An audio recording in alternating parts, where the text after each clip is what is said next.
2 months ఉన్నాయి madam ఇంకా మనకు. ఈ 2 monthsలో ఒక 10 టెస్ట్లు రాయాలి మేడం సీసాట్. నేను ఇది చేసేవాడిని. Okay okay. అండ్ ఈ 10 టెస్ట్ రాసినప్పుడు కూడా మనం minimum out of 80 questions 52 questions attempt చేయాలి మేడం. ఒక చిన్న స్ట్రాటజీ చెప్తాం మేడం ఇక్కడ. ఎప్పుడైనా సీసాట్లో ఇన్ మల్టిపుల్స్ ఆఫ్ 4 అటెండ్ చేయాలి. ఓకే. అంటే 40 కానీ 44 కానీ 48 కానీ 52 కానీ అటెంప్ట్ చేయాలి. అటెంప్ట్ చేస్తే దీనికి ఒక ట్రిక్ ఉంది. మీరు 40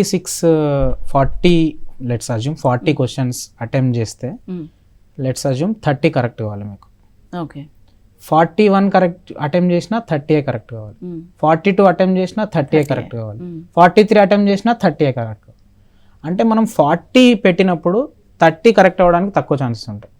కానీ 43 పెట్టినప్పుడు 30 కరెక్ట్ అవ్వడానికి ఎక్కువ ఛాన్సెస్ ఉంటాయి.